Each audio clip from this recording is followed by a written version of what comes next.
मैंने ये कहा ही नहीं कि केवल लोकसभा विधानसभा का चुनाव। ममता जी अभी काली घाट गई हैं दर्शन करने, मां काली का। उधर से जो भीड़ आ रही थी दर्शन करके और इधर से ममता जी जा रही थी, भीड़ ने अभिवादन नहीं किया। 15 साल वो मुख्यमंत्री रही उस प्रदेश की, और आप कह रहे हो कि सिर्फ मसला इतना सा है, उनका काडर ध्वस्त नहीं हो गया। 61 विधायक ममता बनर्जी के खिलाफ चले गए लिखत पढ़त में, 61। ममता बनर्जी धरने पर बैठने के लिए निकली तो 600 आदमी मुश्किल से जुटा। संसदीय दल छिन्न भिन्न हो गया, विधानमंडल दल छिन्न भिन्न हो गया।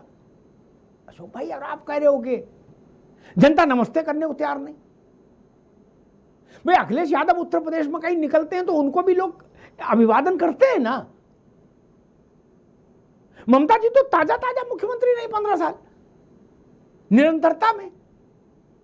इसलिए मैंने कहा, और आपने तेजस्वी जी का कहा कि वो मान लो नई सरकार बना पाए, ऐसा नहीं।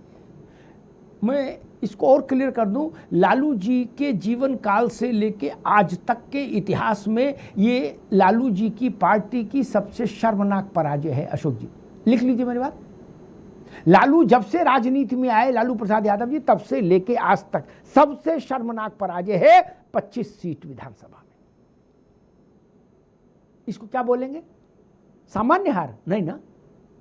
इसीलिए मैंने कहा कि सब ठीक ही ठीक है। रत्नाकर जी, ये लोग कह रहे हैं कि आपने पोस्टर लगवा दिए दिल्ली में राहुल गांधी को ह्यूमिलेट करने के लिए, कि शरद पवार ने क्या कहा उनके लिए, ममता जी ने क्या कहा, अरविंद केजरीवाल ने क्या कहा, अखिलेश यादव ने क्या कहा, सबकी फोटो लगा लगा के आपने पोस्टर लगवा दिए दिल्ली में। लेकिन कांग्रेस तो अब भी कह रही है कि अब मोदी से देश भर में लड़ने के लिए नायक तय हो गया है, हमारे पक्ष से राहुल गांधी। आप लोग बहुत कहते थे कि वो बताओ कौन आएगा सामने, उन्हें बता दें कि अब राहुल गांधी के पीछे सब खड़े हो गए। इमरान मसूद ने कहा 2 ही चेहरे हैं, एक मोदी का एक राहुल का, या तो मोदी चुनो या राहुल, बाकी कुछ नहीं। रत्नाकर जी। देखिए अमिताभ जी, ये जो इंडी गठबंधन की बैठक हुई है, इस बैठक में सारे चेहरों को बहुत ध्यान से देखिएगा। ये सारे चेहरे जो है ना, वो कहीं ना कहीं दगे हुए कारतूस की तरह है, जिनकी शक्ति बिल्कुल छीड़ हो चुकी है। वो अपने लक्ष्य को कभी भेद ही नहीं सकते, अपने निशाने को कभी टारगेट कर ही नहीं सकते, क्योंकि जनता ने उनकी शक्ति छीन ली है। जनता ने उनको सिरे से नकार दिया है, और एक बार नहीं नकारा है, कई बार नकारा है जनता ने। और इसलिए जनता को ये जो कह रहे हैं कि एक इमेज क्रेडिबिलिटी जो है कम नहीं होती है, अरे भाई, अगर आपकी क्रेडिबिलिटी रहेगी तो जनता आपको बार बार चुन के लाएगी। लेकिन जनता को आप मूर्ख समझते हैं, जनता को आप यहाँ पे एकता दिखाने की कोशिश करते हैं, लेकिन जब राज्यों में चुनाव आते हैं तो किस तरह से वहां पे आप गठबंधन करने से कतराने लगते हैं। अभी हाल ही में टीएमसी में जो वेस्ट बंगाल में चुनाव हुआ, वहां पे देख लीजिए, ममता बनर्जी राजी ही नहीं थी कांग्रेस के साथ गठबंधन करने के लिए। हरियाणा में भी वही हुआ, दिल्ली में भी वही हुआ। तो जनता ये जो तथाकथित जो गठबंधन है, इंडी गठबंधन, उस गठबंधन को समझ चुकी है कि ये जो दिखावे का सिर्फ एकता है, और ये सिर्फ अपनी डफली और अपना राग जो है अलापते हैं। आपने यहीं पे देखा, अभी हमारे समाजवादी पार्टी के प्रवक्ता जो है कुछ कह रहे हैं, और कांग्रेस पार्टी के प्रवक्ता कुछ कह रहे हैं। तो इनकी अपनी डफली और अपना राग है, और इन्होंने बहुत 3 साल में मेहनत किया है। इतना मेहनत किया है कि जहां पे 37 पार्टियों का गठबंधन था, वो 3 साल में घट करके ऑफिशियली 25 बता रहे थे, लेकिन मुझे भी अभी उसमें कम लग रहे हैं कि कम ही होंगे। तो इतना मेहनत किया इन्होंने उसको जो है घटाने में, और आगे और भी घटेगी। और देखिए, अभी ये वही समाजवादी पार्टी है जो कांग्रेस पार्टी को कहती है कि अरे भाई सावधान रहना, ये कांग्रेस पार्टी बहुत चालू पार्टी है। अखिलेश यादव की बात बता रहा हूं।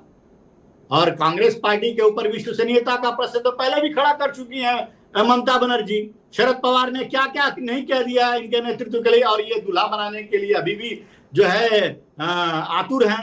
अरे आप पोस्टर बैनर लगवा दीजिए, महानायक, सदी के नायक लगवा दीजिए पूरे दिल्ली में, किसने रोका है? लेकिन जनता जो है वो एक्सेप्ट करती है क्या उस चीज को, ये बहुत महत्वपूर्ण है। देखिए, इन्होंने अभी मैं आगे भी बता दूं, उत्तर प्रदेश की बात है, बाकी हर जगह तो लगभग निपट ही गए ये लोग। अभी उत्तर प्रदेश में जो 8 महीने के बाद चुनाव है, उसमें भी गठबंधन बनेगी कि नहीं बनेगी समाजवादी पार्टी और कांग्रेस पार्टी में, ये भी तय नहीं है, क्योंकि कांग्रेस के जो अध्यक्ष हैं उत्तर प्रदेश में वो कहते हैं कि हम 403 सीटों पे लड़ने के लिए पूरी तरह से तैयार हैं, और यहां पे ये कह रहे हैं कि हम एक साथ खड़े हैं और एक साथ लड़ाई लड़ेंगे, हम हराएंगे भाजपा को, 1 to 1 लड़ाई लड़ेंगे। अरे भाई, आप अपने ही देख लीजिए ना किस तरह का वक्तव्य आया और क्या कह रहे हैं। और यूपी में तो ये हाल हो गया है कांग्रेस पार्टी का कि इनके सांसद जब मायावती के घर जाते हैं मिलने के लिए, मायावती अपना दरवाजा ही बंद, गेट ही नहीं खोलती है, कहती भाई नहीं नहीं मुझे नहीं मिलना है कांग्रेस पार्टी से। तो ये तो परिस्थिति बन गई है, पहले ही काम है, ये सब दगे हुए कारतूस है, इनकी शक्ति बिल्कुल छीड़ हो गई है और निशाना भेद भी नहीं सकते। और बड़ी आश्चर्य की बात तो ये है, जिस गठबंधन का ये दावा कर रहे हैं अभी कि हमारे में एकता है, हम बैठे हैं यहाँ पे, उसी गठबंधन के टीएमसी के नेता जो यहाँ पे ममता बनर्जी आई है, उनका आप ही ने अभी बताया कि 28 सांसदों में से 20 सांसद तो ओम बिरला को लिखित रूप से पत्र देकर आ गए कि भाई हम जो है इच्छुक हैं एनडीए गठबंधन में शामिल होने के लिए। उनकी नेता यहाँ पे गठबंधन में शामिल हो रही है, उनके सांसद 28 में से 20 सांसद जो है पत्र लिख करके समर्थन की घोषणा कर चुके। तो ये क्या कहा जा सकता है इनके इंडी गठबंधन में? रत्नाकर जी, मुझे लग रहा है कि ठंड आने से पहले आप बिना चुनाव के लोकसभा में 272 करके मानोगे नहीं, ऐसा मुझे लग रहा है। अशोक जी आप भी गौर करो, ना शर्मा जी आप भी गौर करो मेरी बात पर। देखिए, ठंड आते शीतकालीन सत्र लोकसभा का हो, उससे पहले भारतीय जनता पार्टी अपने दम पर 272 का आंकड़ा छू लेगी लोकसभा में। रत्नाकर जी देखिए, कोई आश्चर्य नहीं है आपकी बातों में अमिताभ जी, क्योंकि जितने भी सांसद जो दूसरी पार्टियों से लड़के आए हैं उनको, और वो जब राज्यों में चुनाव हुआ और करारा हार का सामना करना पड़ा, तो जनता के मूड को बहुत अच्छी तरह से समझ चुके हैं। उनको पता है कि जनता जो है वह क्या चाहती है और किस पार्टी को चुनना चाहती है।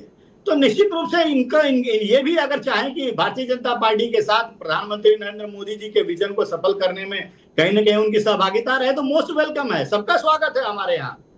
क्योंकि हम जो है वो देश की राजनीति करते हैं, राष्ट्र की राजनीति करते हैं। गाना था ना, स्वैग से करेंगे सबका स्वागत, एक गाना था, स्वैग से करेंगे सबका स्वागत, स्वैग से करेंगे सबका स्वागत। समझ गया। संजय राणा हमारे साथ हैं क्या? जी, संजय राणा, दो तस्वीर है। एक तस्वीर ये कि जब इंडिया अलायंस जन्म ले रहा था उस वक्त उसमें 37 दल थे और 10 राज्यों में भारत की उसकी सरकार थी। आज इंडिया अलायंस में 25 बचे हैं, ठीक है ना, और मेरे ख्याल से 4 राज्यों में सरकार बची होगी, ऐसा कुछ है। दूसरी ओर भारतीय जनता पार्टी को कहा जा रहा था कि बैसाखी पर आ गई 2024 के चुनाव में। अब तस्वीर ये बन रही है कि भारतीय जनता पार्टी लोकसभा में 272 और राज्यसभा में एनडीए 2/3 मेजॉरिटी के बेंचमार्क तक पहुंचता दिख रहा है बिना चुनाव के लोकसभा में। संजय राणा, आवाज ही नहीं बढ़ा रहा बैकएंड।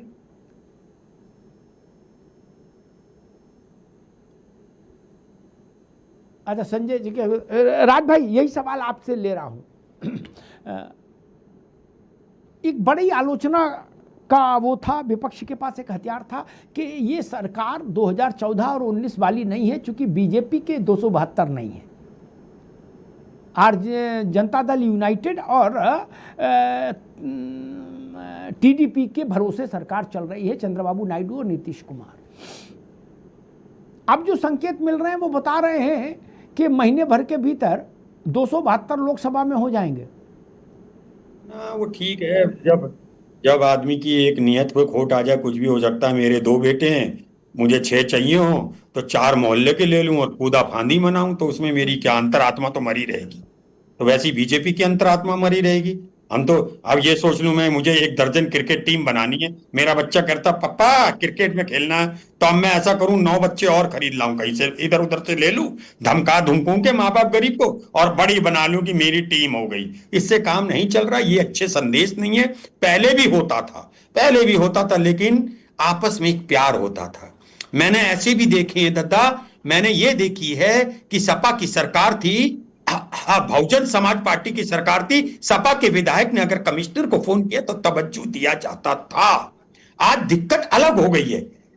आज आज बीजेपी की सरकार है, कहे एक बात ना सुन लेना, विधायक आए मिलने, मिलना मत, ये परिपाटी गलत डल रही है। आप 272 में आ जाओ, 372 में आ जाओ, 672 में आ जाओ, आत्मा तो मरी रहेगी। अरे आत्मा तो यही कहेगी सरोगेसी क्या कहते हैं, उससे बच्चा लाए हैं घर पे, ये तो रहेगी ना कि अपनी कोख पे नहीं था दम, दूसरे की कोख पे वो क्या आईवीपीपी क्या लगा रहता है, लाए ना, IVF कुछ भी हो सकता साहब। देखो आपने, मैंने एक दिन कहा था, आज आपको बता रहा हूं, आप कभी अपने कॉरेस्पॉन्डेंट, मैं दरोगा सीओ से डरता नहीं हूं, मेरे जहन में नहीं है, मैं बहुत शक्तिशाली व्यक्ति हूं क्योंकि ईमानदार हूं। मैंने एक बात उस दिन भी बोली थी, मान लो मैंने वो भी देखा है, पहले कह दूं, डीआईजी ने 2 विधायकों को बैठा लिया, नाम तो नहीं कह सकता, कहा साहब आपको मायावती जी को समर्थन देना वरना आप पे मुकदमा लिखेगा, गाड़ियां हैं आप मेरे संग चलेंगे। मैं भी मैं भी घुटा हुआ इंसान हूं, हाइट मेरी अच्छी है, तो वो गए। देखिए एक बात होती है, लोग कहते हैं किसी कोल्ड ड्रिंक में डर के आगे जीत है, ना बाबा ना, डर के आगे सिर्फ डर है, डर के आगे सिर्फ डर है। किसी को भी रात के 9 बजे अगर थानेदार फोन करे, हेलो रत्नाकर जी, ये कहे ना कहे, एक बार कि मैं इस थाने से इंस्पेक्टर बोल रहा हूं, तो एक बार को लगता है यार हमने तो कुछ किया नहीं, चाहे वो पता पूछने के लिए करे। तो बस एसेंस ऑफ द डे ये है, सरगोशी से आप बच्चा कर यार, आत्मा तो कसौटी है दोस्त, आत्मा तो कसौटी थी कि कहीं ना कहीं हम पे कमी थी। ठीक राज भाई, कहीं ना कहीं हम पे कमी थी, बस संजय राणा कुछ कर ले। जरा पता करिए संजय राणा जुड़े हुए हैं क्या? अच्छा ठीक। अशोक यादव जी, राज शर्मा जी कह रहे सरगोशी वाला मामला है, आईवीएफ वाला मामला है। नरसिंह राव जी ने जो शपथ ली तो अल्पमत प्रधानमंत्री के रूप में शपथ ली, और बिना चुनाव के जब वो उनका कार्यकाल समाप्त हुआ तो वो बहुमत से भी आगे निकल गए थे। क्या वो सरगोशी नहीं था, वो कोख से पैदा हुए थे। और लोकतंत्र में तो जब जब गठबंधन की सरकारें रही, इंदिरा गांधी को लेफ्ट ने समर्थन दिया इमरजेंसी के 70 के उसमें दशक में, वो क्या था, वो आईवीएफ नहीं था। अशोक जी